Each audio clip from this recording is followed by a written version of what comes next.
따라하겠습니다. 최고의 하나님께 최선의 예배를, 최고의 하나님께 최선의 예배를, 최고의 하나님께 최선의 예배를 드리는 여러분들은 일부가 아니라 전부를 드릴 수 있게 되기를 간절히 바랍니다. 우리가 하나님께 예배할 때 일부만 드리는 것이 아니라 전부를 드려야 되는 이유는, 하나님은 우리의 일부만 변화시키시는 분이 아니라 전부를 바꿀 수 있는 분이기 때문임을 믿으시기 바랍니다. 하나님은 우리의 일부만 책임져 주시는 분이 아니라 전부를 책임져 주시는 분이기 때문에 우리는 하나님 앞에 전부를 드리는 예배를 드려야 할 줄로 믿습니다. 바라기는 오늘 드려지는 여러분의 예배가 일부만 드려지는 차선의 예배가 아니라 전부를 드릴 수 있는 최선의 예배가 될 수 있게 되기를 예수님의 이름으로 간절히 축복합니다. 우리 옆에 앞뒤에 자기 계신에게 인사할 때 당신은 하나님의 보물단지입니다 라고 인사해 주세요.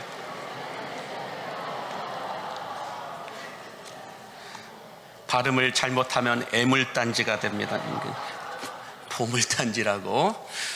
자, 우리는 지난주 예루살렘 교회의 5가지의 교회론을 가지고 우리가 어떻게 하면 예루살렘 교회를 닮아가고 예루살렘 교회의 모습을 세워갈 수 있을까, 이거에 대해서 함께 생각을 해보았는데요.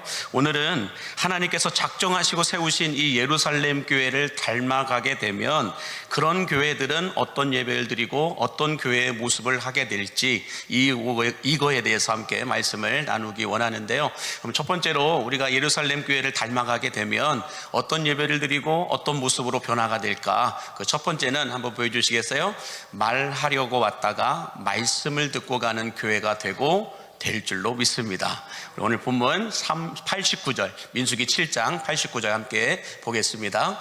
모세가 회막에 들어가서 여호와께 말하려 할 때에 증거궤 위, 속죄소 위의 두 그룹 사이에서 자기에게 말씀하시는 목소리를 들었으니 여호와께서 그에게 말씀하심이었더라 라고 말씀합니다. 모세가 여호와께 말하려고 회막, 교회 안으로 들어갔는데 오히려 하나님께서 모세에게 말씀하시는 소리가 더 많았다라고 말씀하고 있는 거예요. 다시 말해서 교회는 하나님께 우리가 원하고 바라고 소원하는 제목들을 말하는 곳이기도 하지만 오히려 하나님께서 우리에게 질문하시고 요구하시고 말씀하시는 소리가 더 가득한 곳임을 여러분 믿으시기 바랍니다.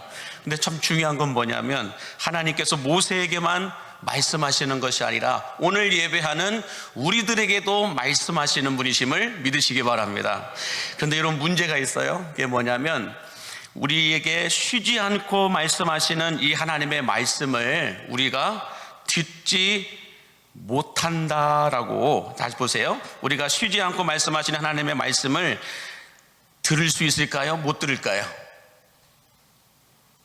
우리가 이렇게 예배할 때, 또 신앙생활 할 때 우리에게 하나님은 쉬지 않고 말씀하시는 분이신데 그 말씀을 우리가 잘 들을까요? 못 들을까요? 한국말로 하니까 잘 못 알아들으시죠? 자, 우리가 예배할 때, 말씀을 볼 때, 말씀을 읽을 때, 말씀을 들을 때 그 말씀이 우리에게 잘 이해가 되어지냐는 거예요. 잘 우리는 듣지 못할 때가 많다라는 겁니다.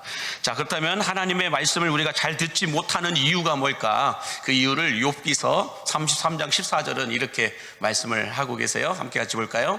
하나님은 한 번 말씀하시고 다시 말씀하시되 사람은 관심이 없도다 그래요.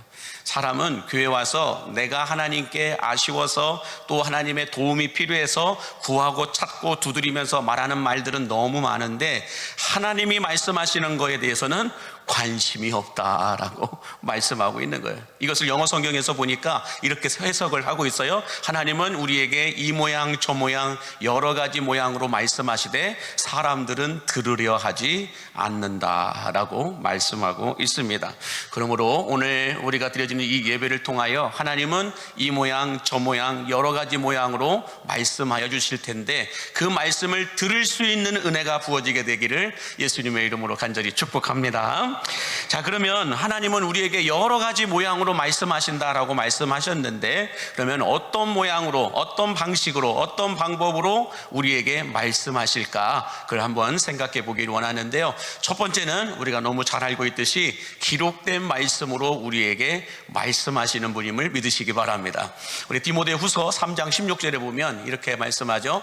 모든 성경은 하나님의 감동으로 된 것으로 교훈과 책망과 바르게 함과 의로 교육하기에 유익하다라고 말씀합니다. 성경에 기록된 모든 말씀은 하나님의 감동으로 되어 있어서 우리에게 교훈하기에 적합하고 책망하기도 하시고 바르게 말하기도 하시고 때로는 의롭게 하시고 하시면서 우리에게 이 모양 저 모양으로 말씀하여 주신다라고 말씀하고 있습니다. 그러므로 여러분, 성경은 어떤 말씀이냐? 하나님이 우리에게 질문하시는 말씀이고 하나님이 우리에게 요구하시는 말씀이기도 하시고 하나님이 우리에게 응답해 주시는 말씀이기도 함을 믿으시기 바랍니다.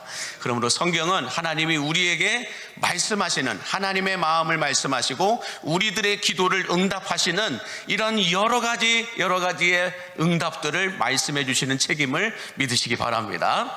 그러므로 여러분, 성경을 알아야 하나님의 마음도 알고 성경을 알아야 하나님의 음성도 하나님의 응답도 들을 수 있음을 믿으시기 바랍니다. 자, 두 번째로 하나님은 어떤 모양을 가지고 우리에게 말씀하시냐? 주께서 세우신 종들을 통하여 말씀하신다라고 말씀하고 있는데요. 우리가 잘 알고 있는 아모스 3장 7절에 보면 이렇게 말씀을 하세요. 시작. 주 여호와께서는 자기의 비밀을 그 종 선지자들에게 보이지 아니하시고는 결코 행하심이 없으시리라 라고 말씀해요. 하나님은 주께서 세우신 종들 선지자들을 통하여서 먼저 보이시고 말씀하시고 난 이후에 그 일들을 행하신다라고 말씀하고 있는데, 여러분들 이 말씀이 이 구약성경 여기만 있을까요? 아니에요. 누가복음 16장 29절에도 보면은 하나님은 주의 종들을 통하여 이렇게 말씀하십니다. 시작. 아브라함이 이르되 그들에게 모세와 선지자들이 있으니 그들에게 들을지니라 라고 말씀하는데, 이렇게만 보면 이게 뭔 내용인가 이해를 하지 못합니다. 그래서 말씀에 좀 해석을 좀 놓고 본다고 한다면은 이 앞에 말씀의 내용이 뭐냐면 거지 나사로와 부자가 같이 있었어요. 근데 거지 나사로와 부자가 기한이 다 되어서 이제 죽게 됩니다. 그런데 죽어서 천국과 지옥이 있다라는 거예요. 그런데 보니까 부자는 지옥에 떨어졌고 거지 나사로는 천국에 들어가서 아브라함 품에 안겼다라고 말씀합니다. 그런데 부자가 보니까 이 지옥이 너무 고통스럽고 힘들고 어려운 거예요. 그래서 나는 이미 지옥에 떨어졌으니 어쩔 수 없지만 내 자녀들만은 이 지옥에 오지 않게 하기 위해서 아브라함에게 부탁을 하는 거예요. 아브라함 아버지요, 거지 나사로를 보내어서 저 땅에 있는 내 자녀들만은 이곳에 오지 않도록 거지 나사로를 보내서 말씀해 주게 해주시면 안 될까요? 라고 말하니까 아브라함이 뭐라고 얘기합니까? 오늘 누가복음 16장 29절 다시 한번 보여줄까요? 누가복음 16장 29절 보니까 아브라함이 부자에게 이르되 그들이 누구예요? 너희 자녀들에게는 모세와 선지자와 같은 목사들이 있으니 그들에게 들을지니라. 그들의 말을 듣고 믿으면 천국에 올 것이고 믿지 않으면 지옥에 가게 될 것이다. 다 그 말은 뭐예요? 이 땅에 있는 주의 종들을 통하여, 주께서 세우신 모세와 선지자와 같은 주의 종들을 통하여 하나님은 말씀하여 주신다라고 말씀하고 있는 것입니다. 그러므로 여러분, 모세와 선지자들이 있으니 그들에게 들을지어다 라고 하는 이 말씀은 오늘날 이 시대에도 동일하게 적용되고 있음을 믿으시기 바랍니다. 주께서 세우신 종들을 통하여 하나님은 말씀하고 계심을 믿으시기 바랍니다. 그러므로 여러분, 설교 시간을 통하여 목사의 생각과 목사의 소리를 듣는 것이 아니라 하나님의 말씀이 들리는 은혜가 부어지게 되기를 축복합니다. 목사의 설교만 듣지 마세요. 그러면 아무것도 안 들려요. 그러나 목사의 설교를 통하여 하나님의 말씀이 들릴 수 있도록 여러분 기도하시기 바랍니다. 자, 여러분, 우리가 성경을 하나님의 말씀으로 믿고 있지만 성경을 읽을 때 여러분 다 이해가 되십니까? 안 됩니까? 아닌가? 성경을 읽을 때 하나님의 말씀이 다 이해가 되세요? 해석이 되세요? 그 뜻을 다 알 수가 있으세요? 없으세요? 여러분들 없어요. 근데 여러분들 위로합니다. 저도 잘 모르겠어요. 목사님, 저도 아무리 읽어도 모를 때가 너무 많아요. 왜 우리가 이 하나님의 말씀을 잘 이해하지 못하고 뜻을 잘 알지 못할까? 그 이유는 뭐냐면 성경은 무엇으로 써졌어요? 하나님의 감동으로 쓰여진 책이에요. 그러므로 하나님의 영이신 성령으로 쓰여진 책이기 때문에 성령이 아니고서는 이해가 안 되고 성령이 아니고서는 해석이 안 된다는 거예요. 마찬가지로 목사도 성령 받지 않고서는, 성령으로 아니하고서는 이 말씀이 무슨 말씀인지 이해가 되지도 않고 해석이 되지도 않고 설명도 되지 않는다는 거예요. 목사도 이런데 여러분들 일반 성도들은 얼마나 더 힘들까요? 성령이 아니고서는 말씀이 들리지 않아요. 성령이 아니고서는 말씀을 아무리 읽어도 들어도 말씀을 기록해도 이해도 안 되고 해석도 안 되고 뜻을 깨달을 수도 없다라는 거예요. 그 말씀이 어디에 있냐? 사도행전 8장에 가면 어떤 사건이 있나요? 에디오피아 내시가 이사야 선지자의 글을 읽는데 알았을까요? 몰랐을까요? 못 깨달아요. 이게 도대체 무슨 말씀인지 알 수가 없는 거예요. 그러자 빌립 목사가 그걸 보고는 달려가서 이 에디오피아 내시에게 이렇게 말을 합니다. 사도행전 8장 30절과 31절 같이 보겠습니다. 빌립이 달려가서 선지자 이사야의 글을 읽는 것을 듣고 말하되 읽는 것을 깨닫느냐? 대답하되 지도해 주는 사람이 없으니 어찌 깨달을 수 있느냐 하고 빌립을 청하여 수레에 올라 같이 앉으라 하니라 라고 말씀합니다. 자, 빌립이 말합니다. 에디오피아 내시에게 읽는 것을 깨닫느냐, 읽는 것이 무슨 말인지 아느냐라고 말하니까 에디오피아 내시가 지도해 주는 사람이 없는데 내가 어찌 깨달을 수 있겠느냐라고 말하고 있는 걸 볼 수가 있습니다. 그러므로 여러분, 성경은 지도해 주는 사람이 있어야 알 수 있음을 믿으시기 바랍니다. 하나님의 말씀이 어렵기 때문에 이것을 설명해 주라고 목회자들을 세우신 것이라는 거예요. 근데 목회자들도 다 똑같은 목회자가 아니고 성령의 충만한 기름 부으신 가운데 있는 목회자라야 하나님의 말씀을 정확하게 해석할 수 있고 설명해 줄 수 있음을 믿으시기 바랍니다. 그러므로 여러분, 저를 위해서 기도하되 뭘 위해서 기도해야 돼요? 저뿐만 아니라 우리 부교육자들을 위해서 기도하되 성령의 기름 부으심이 있게 달라고 기도하셔야 할 줄로 믿습니다. 그렇지 않으면 자기 마음대로 해석을 해버려요. 자기에게 유리한 쪽으로 해석을 해버려요. 그러면 그 성경은 하나님의 말씀이 아니라 목사의 말이라는 거예요. 그러므로 여러분, 설교 듣지 않고 하나님의 말씀을 듣고 갈 수 있도록 성령의 기름 부으심이 주의 종들에게 임할 수 있도록 기도하셔야 할 줄로 믿습니다. 그래서 여러분, 설교라고 하는 것은 성경 말씀을 이해하기 쉽게 풀어주고 설명해 주는 것이 설교임을 믿으시기 바랍니다. 그래서 이 말씀이 구약성경 느헤미야 7장 7절과 8절에 보면 이렇게 말씀을 합니다.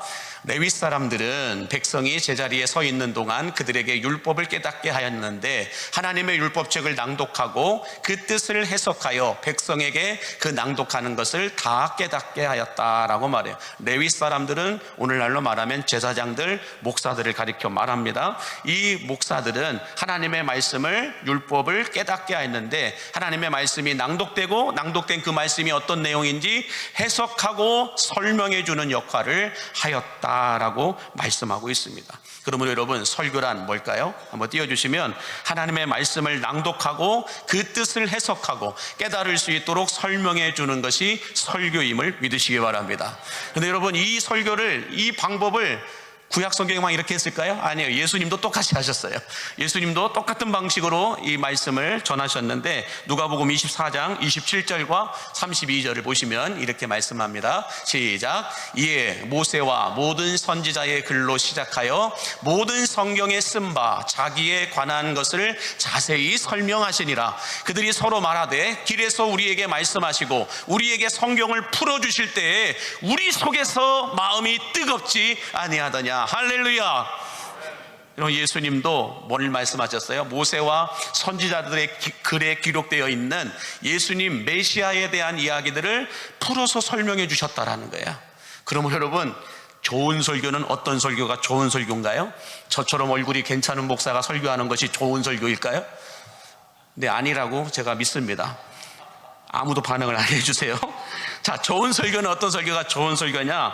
예수님처럼 하나님의 말씀을 자세히 해석하고 설명하되, 누구를 설명하는 거예요? 예수님이 누구신지를 자세히 해석하고 설명해 주는 설교가 진짜 좋은 설교임을 믿으시기 바랍니다. 그러므로 저는 우리 원로 목사님 때부터 계속해서 오늘 저는 예수님만 전하겠습니다, 예수님만 말하겠습니다. 원로 목사님 계속해서 그 말씀을 하시더라고요. 그 말씀을 이제야 깨닫게 됩니다. 여러분들, 가장 좋은 설교는, 가장 우리의 영을 깨어나게 하는 설교는 예수님이 어떤 분이신지를 설명하는 설교가 가장 좋은 설교임을 믿으시기 바랍니다. 그러므로 오늘 우리가 전하는 이 말씀 속에서도 예수님이 어떤 분이신지를 발견할 수 있고 들을 수 있는 은혜가 있게 되기를 주의 이름으로 축복합니다.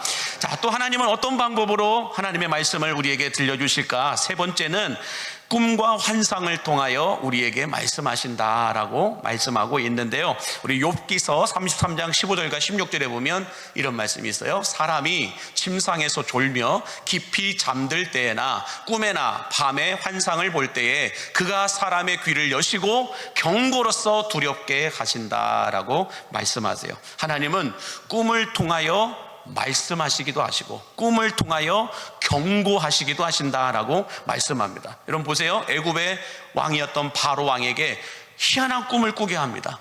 근데 그것을 꿈의 사람 요셉을 통하여 해석하게 하고 그 일로 인하여 요셉이 국무총리가 되게 하시죠. 또 바벨론 제국의 느부갓네살 왕에게도 요상한 꿈을 꾸게 합니다. 그리고 그 꿈을 다니엘이 해석하게 하고 그 일로 인하여 다니엘이 국무총리가 되게 하십니다. 무슨 말씀일까요? 하나님은 꿈을 통하여 우리에게 말씀하시기도 하시지만 꿈을 통하여 때로는 경고하시기도 하신다라는 거예요. 그러면 여러분, 우리가 꿈을 통하여 말씀하시는 그 하나님의 음성도 우리가 들어야 될 텐데, 꿈이라고 해서 다 하나님의 말씀이 아니라 그냥 강아지 꿈도 있습니다. 그러므로 여러분 착각하지 않게 되기를 바랍니다. 자, 네 번째로 하나님은 우리들의 생각을 통하여 말씀하시기도 한다라고 말씀하는데요, 우리 요한복음 14장 26절에 보면 이렇게 말씀해요. 보혜사 곧 아버지께서 내 이름으로 보내실 성령, 그가 너희에게 모든 것을 가르치고 내가 너희에게 말한 모든 것을 생각나게 하시리라 라고 말씀합니다. 성령께서 우리 생각 속에서 하나님이 말씀하신 말씀들을 생각나게 하신다라고 말씀하고 있습니다. 생각을 통하여 하나님은 우리에게 말씀하여 주고 계심을 믿으시기 바랍니다. 그런데 생각 속에 성령님만 말씀하시는 것이 아니라 마귀도 말할 때가 있다라는 거예요. 우리 요한복음 13장 2절 보시면 마귀가 벌써 시몬의 아들 가룟 유다의 마음에 예수를 팔려는 생각을 넣었다라고 말씀하고 있어요. 마귀도 우리의 생각 속에 자기가 원하는 말을 심어 놓을 때가 있다라는 것입니다. 그러므로 여러분, 성령님도 우리 생각 속에 하나님의 말씀을 생각나게끔 들려주실 때가 있지만은 마귀도 자기의 생각을 우리 생각 속에 심어 놓을 때가 있기 때문에 우리는 정신을 차리고 깨어서 우리는 분별하며 살아가야 할 줄로 믿습니다. 자, 다섯 번째로 하나님은 무엇을 통해서 우리에게 말씀하시느냐? 마음의 감동을 통하여 말씀하신다라고 말씀하고 계시는데, 우리 느헤미야 7장 5절에 보면 이런 말씀이 있어요. 느헤미야가 말합니다. 내 하나님이 내 마음에 감동하사 이렇게 행하도록 하셨다라고 기록되어 있어요. 그러므로 하나님은 우리 마음에 감동을 주셔서 말씀하시는 분임을 믿으시기 바랍니다. 하나님이 우리 마음속에 감동을 주세요. 이걸 하라고, 저걸 하라고, 이거 하지 않으면 안 될 것 같은 부담감을 주시기도 하시면서 마음의 감동을 주신다라는 것입니다. 그러므로 여러분, 마음에 주시는 그 감동의 은혜가 여러분들에게 있게 되기를 바랍니다. 마지막으로 하나님 또 어떻게 말씀하시느냐? 급하시면 직접 음성을 들려 말씀하실 때가 있다라는 거예요. 직접적으로 그냥 말씀하실 때요. 자, 여러분 보세요. 사도행전 9장 4절에 보면 이렇게 말씀합니다. 시작. 땅에 엎드러져 들음에 소리가 있어 이르시되 사울아 사울아 내가 어찌하여 나를 박해하느냐. 사울이 다메섹에 예수 믿는 사람들을 잡으러 가다가 다메섹 도상에서 예수님의 음성을 듣습니다. 근데 같이 갔던 사람들은 듣지 못하고 사울만 들었다라고 말씀하고 있는데, 예수님이 급하시니까 그냥 아예 직접 말씀해 버리세요. 저는 이 말씀, 이렇게 주님이 직접 말씀하시는 소리도 들을 수 있는 사람들이 있게 되기를 간절히 바랍니다. 자, 이처럼 하나님은 이 모양 저 모양 여러 가지 모양으로 말씀하시는데, 그러면 어떤 사람들이 이런 하나님의 음성을 들을 수 있을까? 이런 방식과 방법으로, 이런 모양으로 하나님은 우리에게 말씀하시는데 어떤 사람들이 그러면 이런 음성을, 이런 말씀을 들을 수 있을까? 그 첫 번째는 하나님께 속한 자들이 들을 수 있다라고 말합니다. 하나님께 속한 자들이 듣는다라고 말씀하는데, 우리 요한복음 8장 47절 한번 볼까요? 하나님께 속한 자는 하나님의 말씀을 듣나니 너희가 듣지 아니함은 하나님께 속하지 아니하였음이로다 라고 말씀하고 있습니다. 하나님께 속하여 있을 때라야 말씀이 들린다라는 거예요. 아무리 많은 예배를 드려도 하나님께 속하여 있지 않으면 안 들립니다. 사람의 소리만 들립니다. 두 번째로 하나님은 어떤 사람들이 말씀을 듣게끔 하느냐, 하나님의 어린 양들은 주의 음성을 듣는다라고 말씀하고 있는데, 우리가 잘 알고 있는 요한복음 10장 3절에 보시면 문지기는 그를 위하여 문을 열고 양은 그의 음성을 듣나니 그가 자기 양의 이름을 각각 불러 인도하여 내느니라 라고 말씀합니다. 어린 양들은 음성을 듣습니다. 또 세 번째, 진리에 속한 자들, 예수님 안에 속한 자들은 음성을 듣는다라고 말씀하고 있는데, 이 말씀도 요한복음 18장 37절의 말씀이에요. 무릇 진리에 속한 자는 내 음성을 듣느니라 라고 말씀하고 있습니다. 한마디로 여러분, 이 세 가지를 다 포함하면 하나님께 속한 자, 진리에 속한 자, 어린 양들은 주의 음성을 듣는다는데, 이것을 다 하나로 포함하면 예수 믿는 자들에게 하나님의 음성이 들리게 하셨음을 믿으시기 바랍니다. 예수 믿지 않는 자들은 들을 수가 없어요. 그러나 예수 믿는 사람들에게는 하나님의 말씀이 들리는 은혜를 부어주고 계심을 믿으시기 바랍니다. 그러므로 성령을 통하여 주님, 성령 하나님, 오늘 또 내가 주의 음성을 들을 수 있도록 말씀하여 주옵소서라고 기도하면 하나님은 들리게 하여 주심을 믿으시기 바랍니다. 자, 그러므로 교회는 내 말만 하는 곳이 아니라 하나님의 말씀을 듣는 곳임을 믿으시기 바랍니다. 성경을 통하여, 주의 종들을 통하여, 여러 가지 모양을 통하여 하나님은 말씀하시고 또 말씀하고 계심을 믿으시기 바랍니다. 그러므로 여러분, 내가 하고 싶은 말보다 하나님이 하시고 싶은 말씀이 더 많이 있음을 믿으시기 바랍니다. 바라기는 예배당에 오실 때마다 말씀하시는 주의 음성을 듣고 돌아가는 여러분들이 되기를 주의 이름으로 간절히 축복합니다. 자, 마지막 두 번째로 예루살렘 교회를 우리가 닮아가게 되면 어떤 모습으로 바뀌게 되느냐. 첫 번째는 말하려고 왔다가 말씀을 듣고 가게 된다라고 말씀을 드렸는데, 두 번째는 세상의 빛이 아니라 성령의 빛을 밝게 빛나는 교회가 된다라고 말씀하고 있습니다. 다시 말해서 세상의 빛을 비추는 것이 아니라 성령의 빛을 비추는 교회가 되어야 한다라고 말씀하고 있는 겁니다. 자, 오늘 본문 민수기 8장 1절에서 3절을 함께 볼까요? 여호와께서 또 모세에게 말씀하여 이르시되 아론에게 말하여 이르라. 등불을 켤 때에는 7 등잔을 등잔대 앞으로 비추게 할지니라 하시매, 아론이 그리하여 등불을 등잔대 앞으로 비추도록 켰으니 여호와께서 모세에게 명령하심과 같았더라 라고 말씀합니다. 자, 이 성소 안에 등불을 등잔대에 켜서 비추게 하라 라고 말씀하고 있는데, 그러면 왜 성소 안에 이 등잔대에 등불을 밝히라고 하나님이 말씀하셨을까? 성소가 과연 어떤 상황이길래, 이 지성소가 어떤 상황이기에, 교회당, 예배당이 어떤 상황이기에 등불을 켜라 라고 말씀하시는 걸까? 그 이유는 성소 안은 외부의 빛이 하나도 들어오지 않는 암흑과도 같은 칠흑같이 어두운 상태로 만들어졌기 때문에 그렇습니다. 우리 한번 성소 사진 한번 볼까요?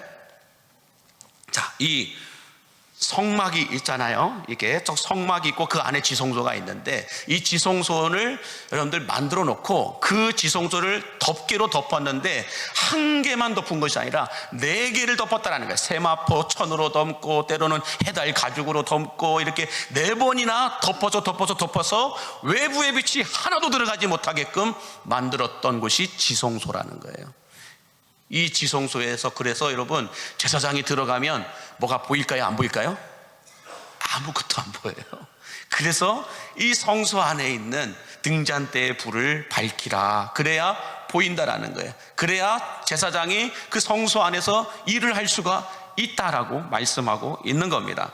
자, 그래서 여러분, 이렇게 외부의 빛이 들어오지 못하도록 하나님이 모세를 통하여 말씀하셔서 지성소를 이렇게 만들었는데, 왜 하나님이 그렇게 만드셨을까요? 왜 이 지성소 안에 우리처럼 이렇게 창문도 좀 만들어 놓고 예쁘게 해놓으면은 이 불을 꺼도 그래도 다 보일 수 있을 텐데, 왜 아무 빛도 들어오지 못하게끔, 외부의 빛이 들어오지 못하게끔 막으신 이유가 뭘까? 그 이유를 좀 생각해 봤으면 좋겠는데, 첫 번째로 한번 보여주시면, 교회는 세상의 빛이 아니라 성령의 빛으로만 밝힐 수 있기 때문임을 믿으시기 바랍니다. 교회는 세상의 빛이 비추는 것이 아니고 성령의 빛이 비춰야 되는 것임을 믿으시기 바랍니다. 그래서 여러분, 교회는 어떤 빛이 비춰야 돼요? 어떤 불이 있어야 돼요? 성령의 불이 있어야 할 줄로 믿습니다. 하나님의 불이 있어야 된다는 거예요. 교회가 세상 불로만, 세상의 빛으로만 가득 차 있으면 여러분들 우와 박수 쳐줄까요? 아니, 시끄럽기만 합니다. 여러분, 세상의 빛이 어떤 빛일까요? 지식과 학문의 빛, 이런 빛을 가리켜 말할 수 있죠. 또 철학과 사상의 빛, 명예와 권력의 빛, 세상의 제도와 법칙의 빛, 화려한 인기와 물질의 빛, 이런 빛들로 교회를 섬기고 운영하려고 하면 교회는 시끄러워진다는 거예요. 교회는 세상의 빛으로 운영되는 곳이 아니라 성령의 빛으로 운영되어지는 곳임을 믿으시기 바랍니다. 그래서 이 성소 안에 외부의 빛은 하나도 들어오지 못하게 막으셨다라는 거예요. 그러므로 여러분, 우리 강림교회가 우와 그 교회는 건물이 예뻐, 우와 그 교회는 사람들이 많이 다녀, 우와 그 교회는 힘 있는 사람들이 많이 다녀, 우와 그 교회는 돈 있는 사람들이 많이 다녀, 우와 그 교회는 이 인기 있는 사람들이 많이 다녀, 우와 그 교회는 연예인들이 많이 다녀, 우와 그 교회는 잘생긴 목사가 있어. 네, 내 얘기 나올 줄 알았어요. 자, 그러나 여러분, 그런 세상의 빛으로, 세상의 명함을 가지고 교회가 운영되어서는 안 된다는 거예요. 목사에게서 성령의 빛이 비춰야 할 줄로 믿습니다. 여러분들에게서 성령의 빛이 비춰야 된다는 거예요. 우리 강림교회 안에서 성령의 불이 타오르고 그 성령의 불빛이 비춰야만 영혼이 살 수 있고 구원받을 수 있다는 거예요. 그렇지 않고서는 우리끼리 시끄럽게 싸우다가 끝난다는 것입니다. 그러므로 우리 강림교회는 세상의 빛이 아니라 성령의 빛이 비치는 교회가 되기를 주의 이름으로 축복합니다. 자, 두 번째로 우리 성소 안에 등잔대에 불을 켜라고 하셨던 이유는 무엇일까? 두 번째는 앞이 보이지 않기 때문에. 한번 보여주실까요? 등잔대에 불을 밝히라고 한 이유는 교회 안에 성령의 빛이 없으면, 성령의 불을 밝히지 않으면 그 교회는 앞이 보이지 않는다라는 거예요. 여러분, 앞이 보이지 않으면 어떨까요? 자기 소견에 오른 대로 살아요. 자기 맘대로 살아요. 자기 맘대로 걸어가요. 자기 맘대로 행해 버려요. 빛이 비춰야 어디에 무엇이 있는지, 어디에 무엇이 있는지 정확하게 알고 부딪히지도 않고 넘어지지도 않고 올곧게 바로 세워져 가고 걸어갈 수 있음을 믿으시기 바랍니다. 그래서 성소 안에 빛을 비추라는 거예요. 근데 그것은 세상의 빛이 아니고 성령의 빛을 밝히라는 것입니다. 성령의 빛을 밝혀야만 하나님이 원하시는 길로 갈 수 있다는 거예요. 하나님이 원하시는 일을 행할 수가 있다는 거예요. 이걸 갖다가 드려야 되는데 엉뚱한 걸 갖다 드리는 거예요. 빛이 안 비치면. 그러므로 여러분, 우리 교회는 하나님의 불, 성령의 빛이 비침으로 말미암아 하나님이 원하시는 예배, 하나님이 원하시는 사역, 하나님이 기뻐하시는 일들을 행할 수 있게 되기를 간절히 바랍니다. 이 성령의 빛이 비치지 않으면 각자의 생각대로 살아간다니까요. 우리가 지난주에 이 예루살렘 교회 5가지 교회론을 가지고 말씀을 드렸듯이, 여러분들 하나님의 빛이 비치지 않으면 이 5가지의 하나님께서 원하시는 교회론이 아니라 500명이면 500명의 교회론을 가지고 살아요. 교회가 이래야 되지 않습니까? 교회가 이래야 되지 않습니까? 교회가 이렇게 행해야 되지 않습니까? 각자의 교회론을 가지고 살아간다는 거예요. 그래서 뭔 일만 하면 이렇게 되지 않습니까? 이렇게 되지 않습니까? 이게 옳지 않습니까? 각자의 소견대로 각자의 교회론을 가지고 말하는 게 교회라는 거예요. 세상의 빛이 비치면 그렇게 된다는 거예요. 세상의 제도와 세상의 법칙과 세상의 일들을 가지고 일을 추진하게 되면 다 각자의 얘기만 한다는 거예요. 그러나 하나님의 빛이 비치게 되면, 성령의 빛, 하나님의 불이 밝혀 있으면 하나님이 원하시는 것이 이거구나, 하나님이 원하시는 것이 이거구나, 그걸 볼 수가 있다는 거예요. 그걸 보지 못하니까 내 마음대로 하는 거예요. 목사에게 여러분들 하나님의 빛이 없으면 목사 하고 싶은 대로 합니다. 그랬다가는 교회가 엉망진창이 됩니다. 목사만 그럴까요? 함께 예배하는 모든 성도들도 하나님의 빛이 비춰지지 않아서 하나님이 원하시는 것들이 보이지 않으면 그냥 각자 원하시는 대로 해요. 그러면 교회는 힘겨루기 하다가 무너지고 붕괴되고 만다라는 것입니다. 그러므로 저는 우리 광림교회가 하나님의 불이 분명하게 타오르고 성령의 빛이 비춰짐으로 말미암아서 하나님이 원하시는 그 일을, 하나님이 원하시는 길, 내 마음은 이렇지만 하나님이 원하시는 물건이 그걸 갖고 하겠습니다. 내 마음은 이거지만 하나님이 원하시는 그림이 그것이니 그걸 가지고 드리겠습니다. 이렇게 해야 할 줄로 믿습니다. 그래서 성령의 빛이 비쳐야 어둡지 않고 길이 보인다라고 말씀합니다. 세 번째는 왜 성령의 불을 비춰야 되느냐? 방향을 잃어버리기 때문에 그렇다라고 말해요. 교회 안에 성령의 빛이 없으면 그 교회가 어디로 가야 할지 방향을 잡지 못한다는 거예요. 그러다 보니 매년 똑같이 올해는 무슨 표를 가지고 우리가 방향을 잡고 가야 되지, 내년에는 무슨 방향으로 가야 되지, 그 다음에는 어디 방향으로 가야 될지 모른다라는 거예요. 매년 다 다른 일들만 하고 있다라는 거예요. 그러나 여러분, 성령의 빛이 비치게 되면 예루살렘 교회에 하나님이 주신 5가지의 교회론을 가지고 매년 5년마다 한 번씩 또 돌아가고 한 번씩 또 돌아가고 헤매지 않는다라는 거예요. 방향을 잃지 않는다라는 거예요. 분명한 월드 사역을 가지고 하나님이 비춰주신 그 빛 가운데에 하나님이 원하시는 교회론을 가지고 그 사역들을 감당해 나간다는 거예요. 올해 우리가 어디에 집중해야 되지, 내년에는 어디에 집중해야 되지, 이걸 모르면 매년 뭐 하지? 매년 또 뭐 하지? 이것만 고민하고 있다라는 거예요. 그러나 우리는 이미 제가 은퇴할 20년치의 방향이 다 나왔음을 믿으시기 바랍니다. 20년 동안 해야 될 것이 이미 다 나왔어요. 표도 이미 다 나왔어요. 고민할 게 없어요. 첫 번째, 올해 우리가 W회입니다. 워시핑 처치. W회로 나가는 거예요. 내년에는 오이코스 처치. 목장으로 부흥하는 교회가 되는 거예요. 목장으로 하나님을 경험하는. 그 다음에는 지역사회를 섬기는, 궁율과 구제사역을 통하여 지역사회를 섬기는 리칭아웃 처치를 하는 거예요. 그 다음 4번째 해에는 뭐가 해요? 구원받는 사람들이 날마다 더하도록 복음과 전도와 선교의 사명을 감당하는 거예요. 그래서 라이프 리빙 처치가 이루어지는 거죠. 마지막에는 디사이플링 처치, 예수님의 제자를 세우는 거예요. 예수님의 제자를. 이 5가지의 교회론이 하나님이 작정하고 만드신 예루살렘 교회의 5가지 교회론이었음을 믿으시기 바랍니다. 예루살렘 교회 성도들이 10,000명이 넘어요. 20,000명이 넘어요.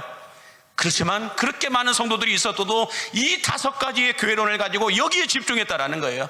그랬더니 주께서 날마다 구원받는 사람들을 더하게 하셨다라고 말씀하고 있는 겁니다.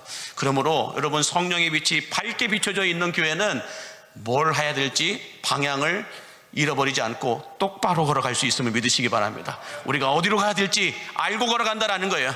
모르고 엉뚱한 데 설정해놓고 달려가봤자, 열심히 열정을 다해 헌신해봤자 다시 돌아올 길도 멀다라는 거예요.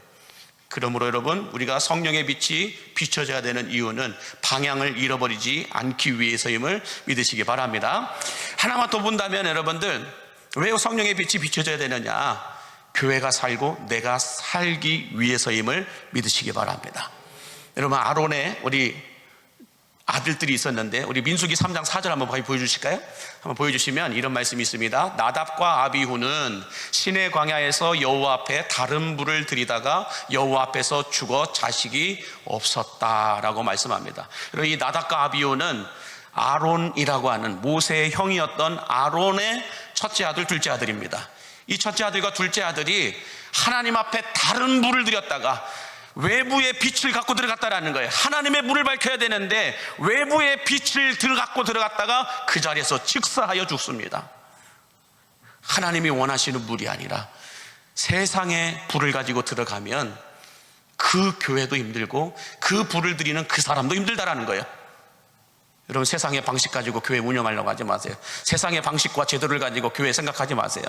우리 교회는 하나님의 불을 가진 하나님의 교회론을 가지고 교회가 운영되어지고 나아가야 할 줄로 믿습니다. 그래야 교회가 살아요. 그래야 우리도 삽니다. 그렇지 않으면 나답과 아비후처럼 엉뚱한 불을 들였다가 죽게 되는 거예요.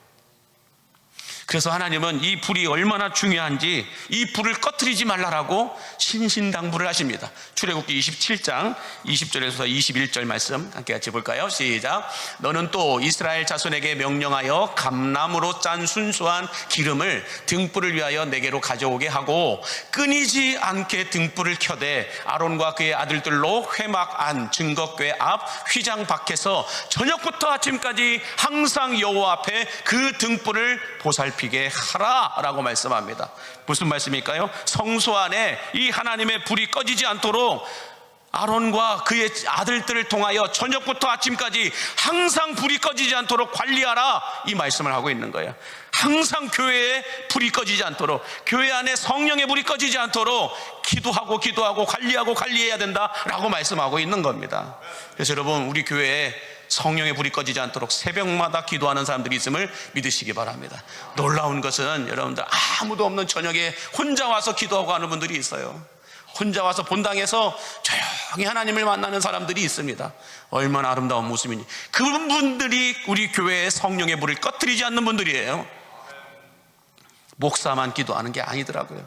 목사만 교회에 끝까지 남아있는 게 아니더라고요. 많은 성도들 가운데 제가 모르겠어요. 불 꺼놓고 하시기 때문에 누군지는 모르겠어요. 근데 제가 퇴근하기 전에 다 교회를 한번 보고 내려가거든요. 다 보고 내려갔는데 본당 한번 다 들어와서 보면은 앞에서 기도하는 분들이 있어요. 이름도 없이 빛도 없이 광림교회 성령의 불을 지키고 있는 사람들이에요. 그분들이 있기 때문에 우리 광림교회 불이 꺼지지 않는 거예요. 근데 여러분들, 구약 성경에만 이렇게 불을 꺼뜨리지 말라라고 말씀하셨냐? 아니에요. 신약 성경에도 말씀하고 있어요. 데살로니가 전서 5장 16절과 19절에 보면 이런 말씀이 있죠. 항상 기뻐하라, 쉬지 말고 기도하라, 범사에 감사하라, 이것이 그리스도 예수 안에서 너희를 향하신 하나님의 뜻이니라. 그러면서 성령을 소멸하지 말라라고 말씀하고 있어요. 너희가 항상 기뻐하기를 원한다면, 쉬지 말고 기도하기를 원한다면, 범사에 감사하며 살기를 원한다면, 이런 하나님의 뜻대로 살기를 원한다면 성령을 소멸하지 말라라고 말씀하고 있어요. 성령이 아니고서는 항상 기뻐할 수도 없고 쉬지 말고 기도할 수도 없고 범사에 감사할 수도 없다라고 말씀하고 있는 겁니다. 그러므로 항상 쉬지 말고 범사에 뭘 해야 된다고요? 성령을 소멸하지 않게 해야 된다는 거예요. 그러므로 여러분, 우리 강림교회가 여수시에 550개가 넘는 교회가 있는데 그 수많은 교회 중에 똑같은 교회가 아니라 어떤 교회가 될까요? 여수시의 예루살렘 교회가 되기를 원하는데, 이 여수시의 예루살렘 교회는 어떤 교회예요? 하나님이 작정하고 만드신 교회라니까요. 첫 번째 교회예요. 그 예루살렘 교회가 되기를 원한다면, 그 예루살렘 교회에서 있었던 역사와 기적과 능력과 은혜와 축복들을 우리가 체험하고 경험하기를 원한다면 어떻게 해야 되느냐? 이 두 가지를 말씀하고 있어요. 한번 보여주실까요? 내 말만 하지 말고, 내 말만 하는 교회가 아니라 하나님이 말씀하시는 그 말씀을 듣고 들을 수 있는 여러분이 되어야 할 줄로 믿습니다. 그리고 뭐 해야 돼요? 세상의 빛으로 일하는 교회가 아니라 성령의 빛으로 일할 수 있도록, 성령의 불이 항상 쉬지 말고 범사에 꺼지지 않고 켜져 있을 수 있도록 관리하는 우리 광림교회가 될 수 있게 되기를 예수님의 이름으로 간절히 축복합니다. 기도하겠습니다. 만복의 근원 되신 하나님 아버지, 예수님께서 디자인하시고 성령님께서 목회하시며 하나님께서 자랑하셨던 사도행전의 예루살렘 교회처럼 우리 광림교회가 여수시의 예루살렘 교회가 될 수 있도록 월드 사역을 통하여 하나님의 말씀을 듣고 들리는 교회가 되게 하여 주옵소서. 세상의 빛이 아니라 성령의 빛으로 일할 수 있도록 성령의 불을 꺼뜨리지 않는 광림교회와 광림교회 성도들 되게 하여 주옵소서. 예수님의 이름으로 축복하며 기도하옵나이다. 아멘. 우리 함께 찬양팀과 같이 이런 교회 되게 하소서 찬양하겠습니다.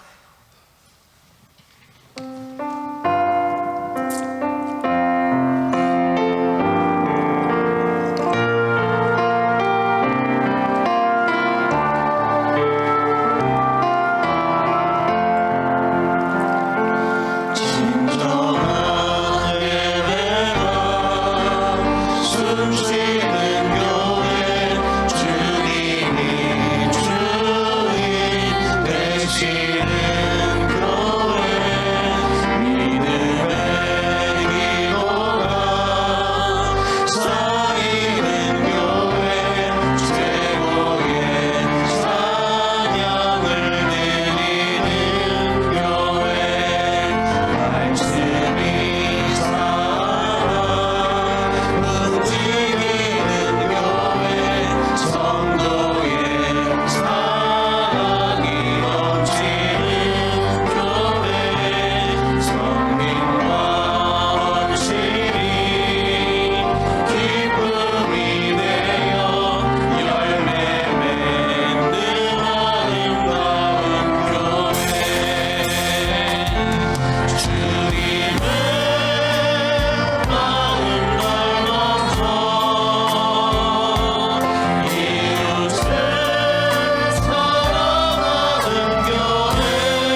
되신 하나님, 물질의 축복이 하나님께 있음을 알고 거룩하게 구별하여 드리는 10의 1조와 감사 예물을 받아 주시옵시고, 소원하는 마음을 가지고 드리는 성경금과 비전환금, 주일헌금과 각종 목적 헌금을 드리는 성도들에게 성읍에서도 들에서도 복이 있게 하여 주시고, 들어와도 나아가도 복이 있게 하여 주시옵시며, 영적인 소출도 땅의 아름다운 소산도 바닥나지 않도록 아침마다 새롭게 늘 새롭게 채워주시고 흔들어 넘치게 하여 주시옵소서.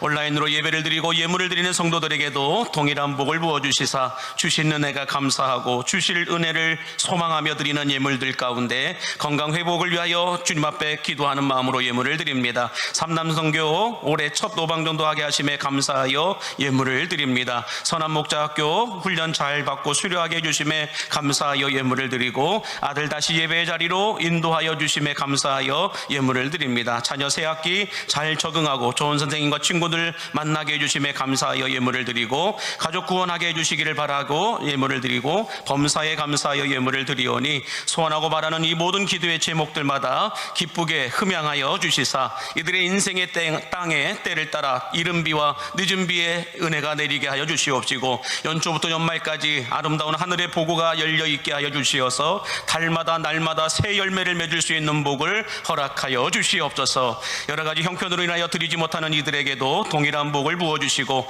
막혀있는 재정의 물꼬들이 터지는 역사가 있게 하여 주시옵소서. 우리 광림교회를 만민이 기도하는 집이 되게 하여 주시사 음부의 권세가 이기지 못하게 하시고, 말씀이 왕성하고 흥왕하였던 예루살렘 교회를 닮아가게 하여 주시어서 제자의 수가 날마다 더해지는 광림교회가 되게 하여 주옵소서. 원로 목사님과 원로 은퇴하신 원로 은퇴 장로님들과 은퇴하신 권사님들과 지사님들에게도 아름다운 신앙의 계보가 이어지게 하여 주시옵시고, 우리 시무항정교들과 재직들, 광림교회 안에서 신앙생활하시는 모든 성도들에게도 기록된 하나님의 말씀의 축복들이 날마다 쏟아부어지게 하여 주시옵소서. 자라나는 우리 다음 세대들이 다른 세대가 아니라 예수님의 세대가 되게 하여 주시고, 새벽 이슬 같은 광림의 청년들이 민족과 열방의 예수님을 빛을 비추게 하여 주시옵시며, 우리 3040 이음교구를 통하여 광림교회 안에 성령의 봄바람이 다시 불어올 수 있도록 인도하여 주시옵소서. 군 복무 중에 있는 우리 청년들과 타 지역에서 생활하고 공부하는 자녀들에게 임마누엘의 은혜의 은총으로 함께하여 주시옵시고, 오늘 또 교회 구석구석에서 헌신하고 봉사하는 주의 남종과 여종들에도 하늘의 신령한 복과 능력의 복이 쏟아부어지게 하여 주옵소서. 우리 교회가 지원하고 있는 선교사님들과 교회들, 우리 교회를 거쳐간 교역자들과도 함께하여 주시옵시고, 육신의 질병으로 고통받고 있는 환우들을 기억하사 치료하시고 치유하여 주시는 하나님의 능력의 광선을 비추어 주시어서 깨끗함을 받아 다시 주님 전에 나와 예배하게 하여 주옵소서. 이제 말씀을 듣고 세상으로 나가는 모든 성도들 어느 곳을 가든지 말씀이 해석되고 말씀이 번역되어지는 축복의 삶을 살아가게 하여 주옵소서. 예수님 이름으로 축복하며 기도하옵나이다.